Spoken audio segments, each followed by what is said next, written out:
Good morning, church. It's Pastor Pete and Silas back for our third devotional in February from the Jesus Storybook Bible. The story we're going to read for you this morning is of David and Goliath. You might have heard of it before. I love the way that this Bible connects David and the Davidic line to Christ, that warrior who fights our giants for us. And it's not a story of, human beings overcoming or the little guy winning. It's a story of Christ fighting battles for us. So she calls it The Young Hero and the Horrible Giant. Or he. Yeah. No, well, Sally Lloyd Jones wrote the book, so that's why I'm saying she. Okay. God's people had some scary enemies, but the Philistines were the scariest of them all. And now the Philistines had come to fight them. The Philistines had a secret weapon called Goliath. Goliath was a terrifying soldier and, worst of all, a giant. A giant so strong and so tall and so scary that no one had ever been able to fight him and live to tell the tale. So there they were, the Philistines standing on the top of one hill, God's people standing on top of the other. Every day Goliath came out and shouted, "Send your best soldier to fight me. If he wins, we will be your slaves. But if I win, you will be our slaves." No one spoke. No one moved. Chickens, Goliath bellowed. Your God can't save you. I'll rip your heads off and have you on toast. His beardy, greedy eyes glowered at them hungrily from under his horrible helmet, as if any minute he really might just gobble them all up, and he laughed his terrible laugh. Ha, ha, ha, ha. It boomed, echoing horribly around and around the dry valley. When Goliath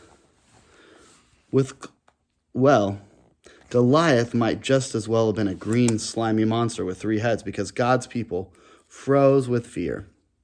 Their eyes glazed over and they turned deathly pale. They knew if someone didn't do something quick, if someone didn't save them, but God would do something. He would send someone to save them. Now you remember that David was the youngest son of Jesse, while his brothers were soldiers in the army. One day when David brought his brothers their lunches, he saw Goliath and how scared everyone was. "Don't be afraid," David said. "I'll fight him for you." "You're only a little shepherd boy," the king said, "and Goliath is a great soldier. How will you fight him?" "God will help me," David said.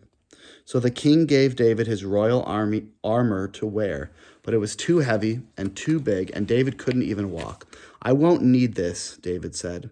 Instead, David picked out 5 smooth stones from the stream, took his slingshot, and walked toward Goliath, step, step, step.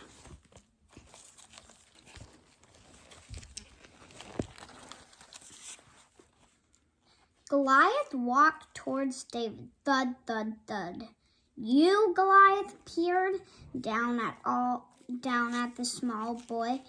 "I'm little," David shouted up to him, "but God is great." Goliath laughed an even terrible laugh than usual. Ha, ha, ha, ha. It went with just one swing of his giant sword. Goliath could finish off the boy off. But David kept going. It isn't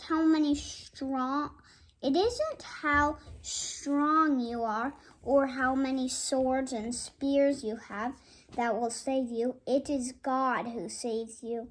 This God's battle, and God always wins his battles.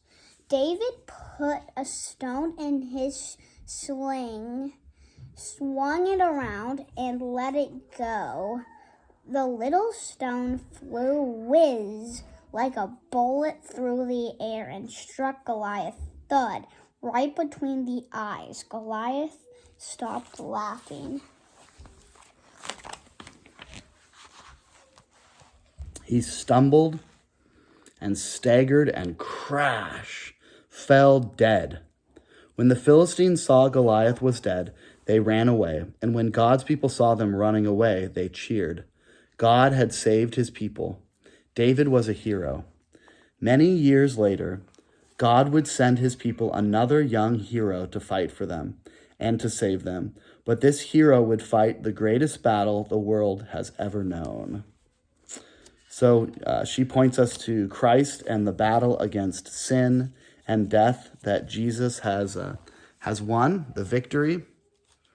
And so we know that whatever we're facing today, whatever battles or struggles we have in our life, they are nothing for God. And God always wins his battles, and he is the one fighting for us. We need only be still and wait upon the Lord. Have a wonderful day. We'll see you on Sunday. Bye.